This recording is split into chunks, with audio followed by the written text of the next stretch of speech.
so close to home. I love. Do you feel like you're my best friend? This is really the very first step. Yeah, definitely. I think. Until this day we laugh. Otherwise, what am I doing? Of course, that's what I was doing. You know, I think you really have to believe that you're doing something, and that's really your purpose to be, you know, to accept all the challenges. She was spending her summer leave days everything in a nice, sometimes from 6 a.m. to 6 p.m. let me say, town.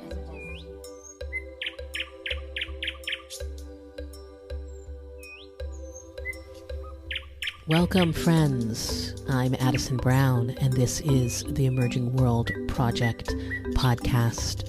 What are you doing here?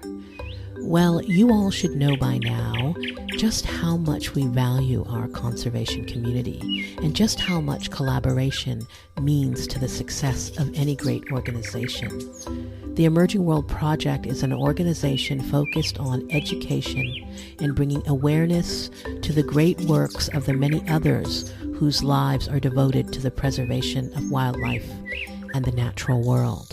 So before Marley and I return from our hibernation of the last 10 weeks, we hope you missed us, we want to share this episode of Nature Talks. The Nature Talks podcast is hosted by our dear friend, a brilliant young naturalist, researcher, and future author, Erfan Firouzi. You may remember him when he was a guest on our show back in Season 2. Well, on this episode, we are going to share with you an episode from his show. And Erfan will be chatting with Kelsey Prediger. She is the founder of the Pangolin Conservation and Research Center. Brilliant conversation. I invite you to sit back, relax, and be prepared to learn some very important and fascinating things about the pangolin. And when the show is done, make sure to put the Nature Talks podcast in your queue. So enjoy the show, and I will catch you on the flip side.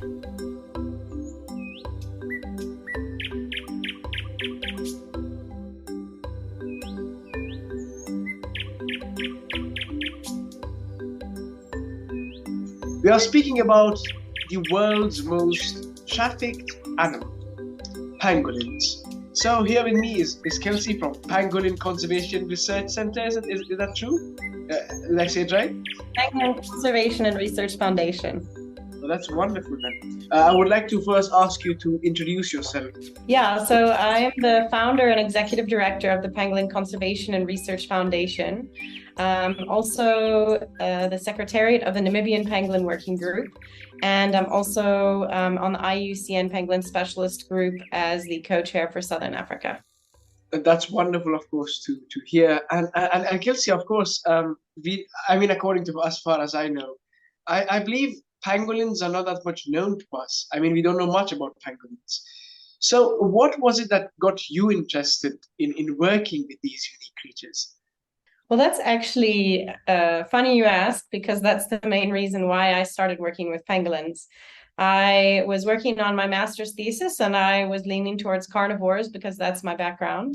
But I came across pangolins and the fact that they're the most trafficked mammal in the world, and decided, it's actually shocking there's such little research and such little being done to help them. So I decided, even if I move on after 2 years of my master's thesis, at least my thesis will be helping conserve a species, because I wasn't doing it as much for the paper, but to make a difference in conservation.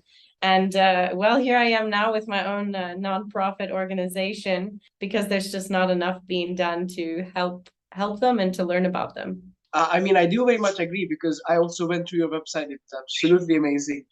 And of course, pangolins themselves are very, least understood creatures. I mean, I was working on an art exhibition a few months back, and with the students in that particular school, we made a near life-size African pangolin. And people who visit the art exhibition, all these children who visit the art exhibition, they had no idea that's what this creature was. And it's pretty disheartening, because even if it goes extinct, people will not know it is gone, because many of them don't know what this creature actually is. So, of course, we reach to one of the key questions here. Kelsey, why do you think pangolins are important to the ecosystem? Well, they're very important for many different reasons. First of all, they've actually been around in ecosystems for nearly 80 million years. The first fossil records date back that far. And they've always done quite all right until people came along. They're very important because they keep an ecosystem in balance. They almost act as a natural pest control.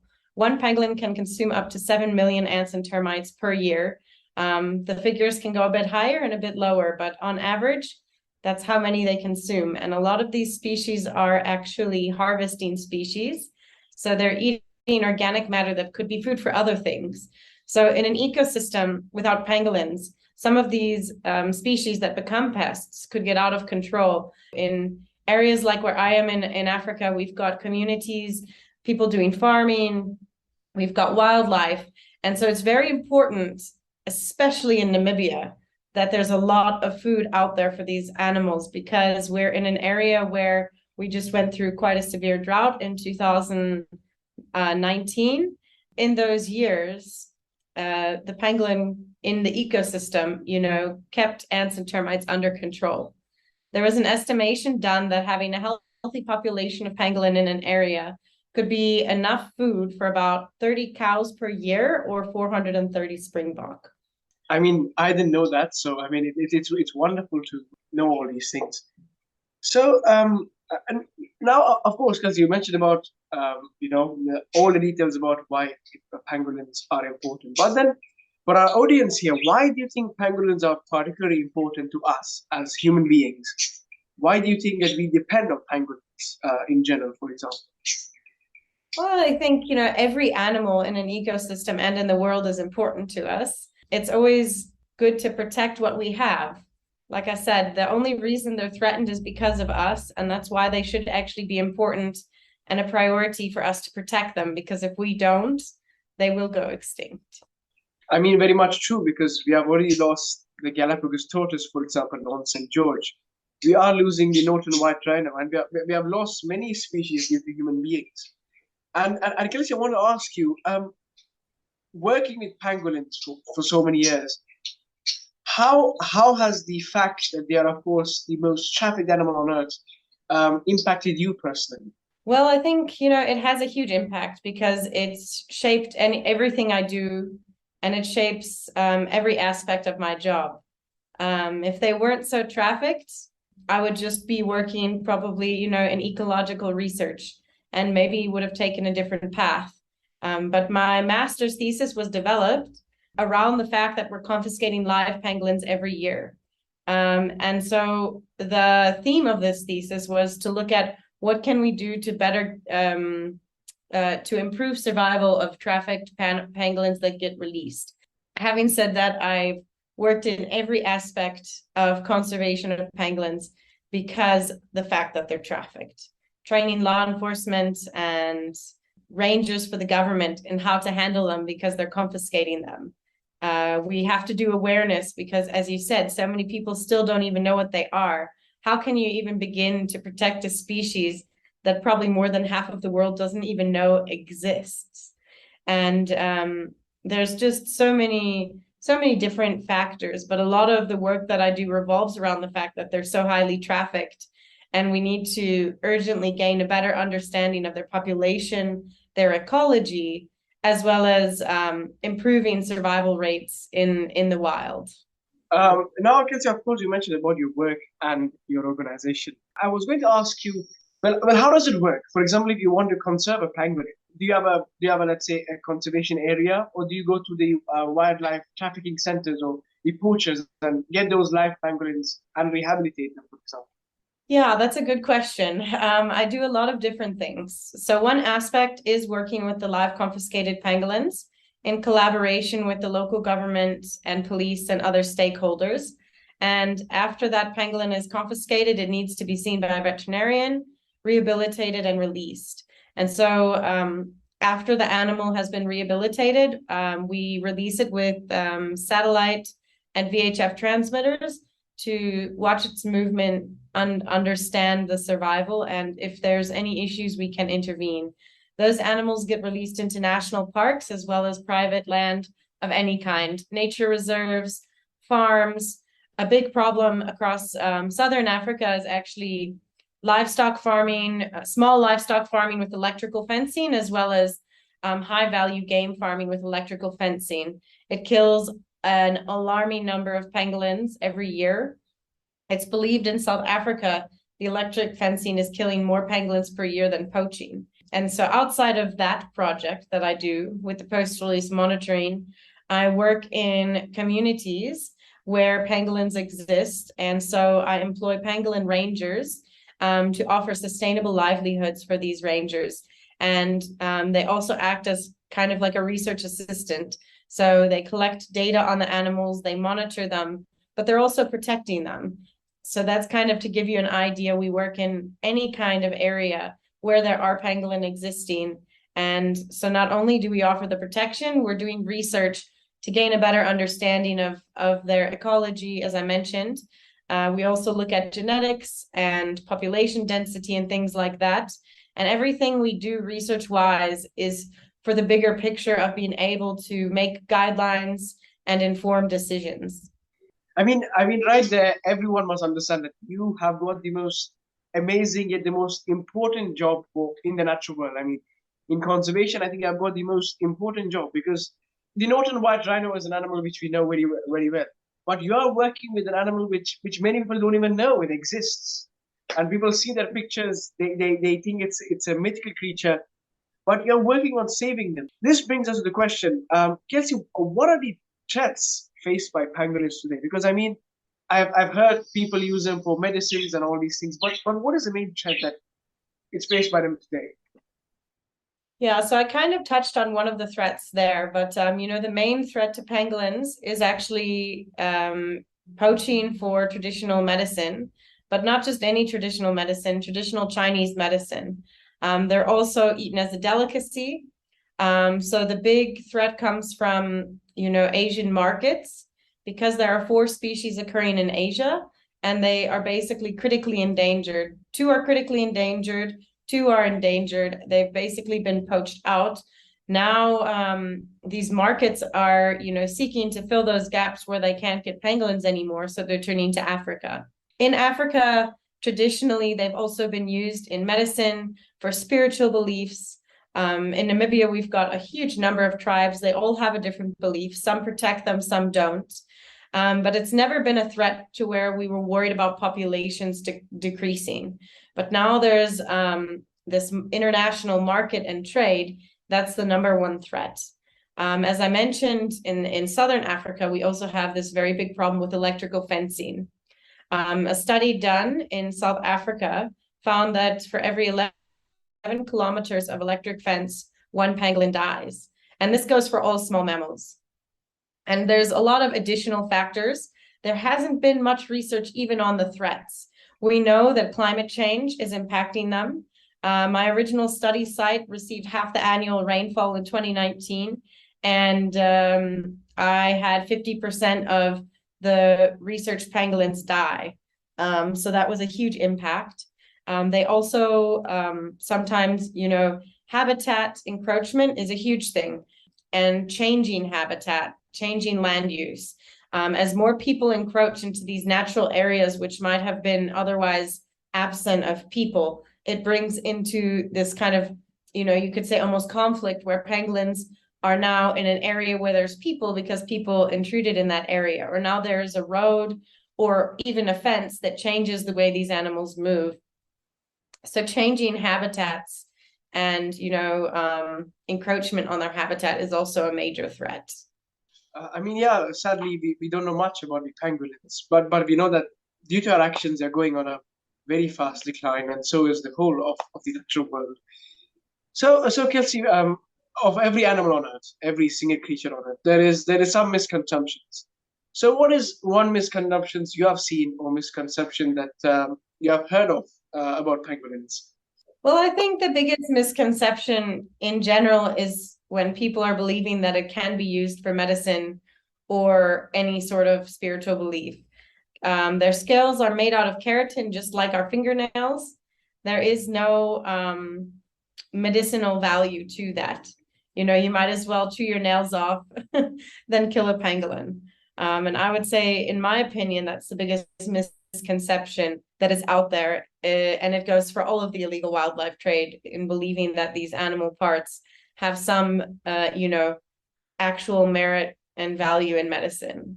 Of course, very much, because like there are pictures online that show this whole stack of pangolins without their scales. So is it only the scales that are used, or are other parts of the pangolin used as well? It depends where you are, but generally, even in Asia, they will use different parts for different things.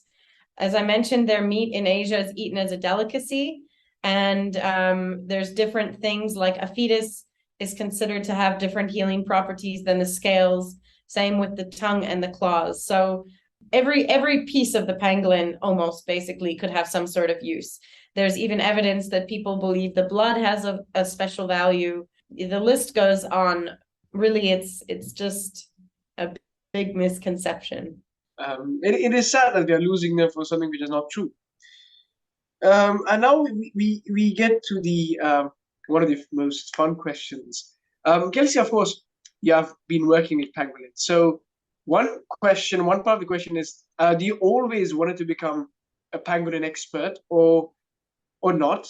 And the second part of the question is, what is some fun experience you had with pangolins? I didn't always want to work with pangolins, as I mentioned before. I knew that I always wanted to do something where I could make a difference for animals and wildlife. I was originally on track to become a veterinarian for wildlife, but I started getting involved with the species survival planning and conservation at a bigger level, and decided that I'd rather put my time into something that I can actually make a difference for the species. And I want to do it in a place where it's really needed. I want to do it on the ground. And so that's kind of what brought me to Africa. And that's really what drew me to pangolin is, if I'm dedicating my, career and life to this, because you have to make a lot of sacrifices in conservation, I wanted to be making a difference, and I want to be helping endangered species. And so that's the first part of the question. The second part of the question, I could say that, every day is a special experience with these animals. So few people have the privilege to get to observe them. And I feel like it is such a privilege. I've had, I think, some of the best moments include, as you can see the picture behind me, seeing a mom and a pup. I've been fortunate enough to see it quite a bit, but there's one moment that really stands out to me. It was early on when I started the research project. And, I knew nothing, really about their behavior at all. And I found this female. She'd been missing from the place I used to know her to be in. So I was a bit worried about her, because we didn't know much about her range. And she was curled up with blood on her back. So I was absolutely worried, like, what is wrong with her? Why is there blood? But I'm not going to interfere. I'm going to let her uncurl and just see what she does, because the whole part of the research is to really understand. It's in a natural setting. It wasn't human inflicted. So let me see what happens. And she actually uncurled. And very slowly, this little head popped out from behind her back. And that blood on her back was actually from the umbilical cord. So this was a newborn pup, which is very special, because usually they hide their newborn pups away, and they're very hard to observe until about 2 months old. They only get moved. And then the moment got even more special, because she was about 10, 15 meters in front of me, and she was headed that direction. And for whatever reason, she suddenly turned completely around and actually walked over my feet with this baby. And that was very special, because they are very good at smelling, and she knew that I was there. There's no way that she didn't know of my presence, because they have such a good sense of smell. And just about another 15 meters on, she stopped and let it off her back and let it nurse. And so that was quite special, because they are quite shy animals. And I actually had another female do it shortly after that. And so the first female I mentioned, she was very used to my presence because I would collect foraging samples from her. But the other female, if she heard my car, she'd be in a burrow. And she actually did something very similar. She was walking away from me and she made a complete turnaround and actually walked over my feet with her baby. And it actually got knocked off the bush. She went under and she patiently waited and let it climb back on. I would definitely say like those are some of the most special moments I've had.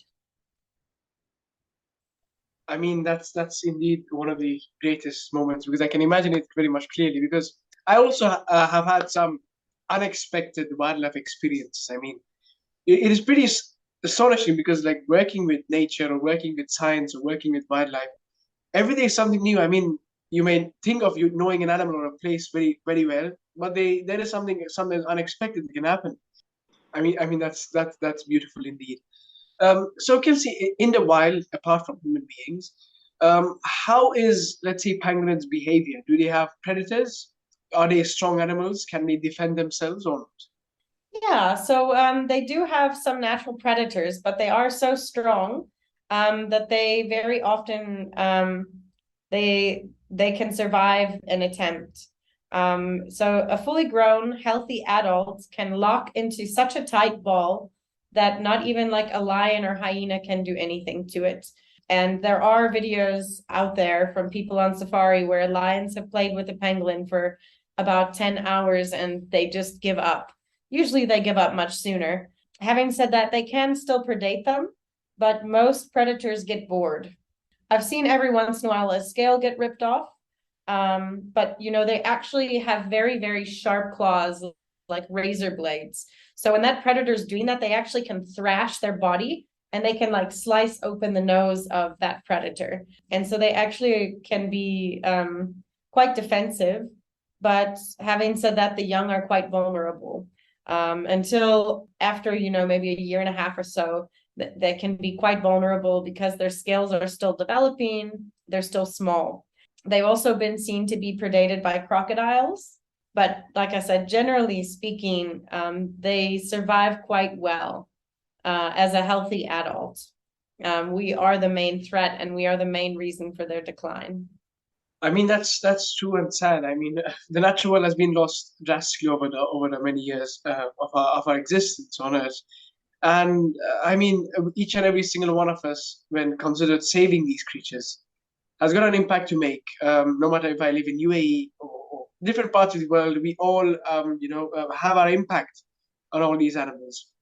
So Kelsey, one of our most important part of the podcast is when we ask our guest speakers to put their expertise into practice on what they think is the best possible way, let's say, ways that individuals such as myself or younger people can engage in saving pangolins. So when it comes to pangolins specifically, one of the most important things people can do is to share. As we talked earlier, there's still a huge number of people that don't know what a pangolin is. Every week in this country, when I talk about it, people say, "What? We have that here? What is that?" And so it's very important to share posts, to share videos, raise awareness, because like I said earlier, you can't protect an animal if you don't even know what it is. So I think, that's one of the biggest things, raising awareness and education on the subject. You can't save a species that you don't know exists. But on a larger scale, the only way that we can save our wildlife, as I mentioned, climate change is a threat to pangolins, but not only pangolins. A lot of these insectivorous species that are living in these areas are highly threatened by climate change due to droughts and other natural disasters. So one of the most important things is sustainability across all aspects of life, but not just over the top, but, reducing and reusing and recycling, but don't do it for a week. You have to do it your whole life. Live a sustainable life. And, I think in the long term, that's going to be the only way we can save all nature on this planet, is that we can all reduce our footprint and do what we can to spread awareness and education on these things And in the end, that's the best that we can do as individuals, because the more of us that can live in a way that's more sustainable, the bigger impact that we can all have together. That's, of course, one of the best solutions that can be done by all of us. And of course, before we reach the end of our podcast, it is very important to save these creatures, and all of us has a great impact on how we can do so. Thank you so much, Kelsey. Of course, I learned a lot from this session myself. And as you said, awareness is key to everything, because until we don't understand how something, let's say how pangolins, how nature functions, we cannot have that curiosity, we cannot have that mindset of saving them. And until we cannot understand to save them, we cannot save the planet naturally itself. So thank you so much for joining me today. And it was great speaking to you, and looking forward to more collaboration in the future. Thank you so much to your team and yourself for whatever you do for pangolins and indeed the natural world. Yes, thank you so much for having me. This is already a great start to raising more awareness for pangolins. So thank you so much. Have a good evening.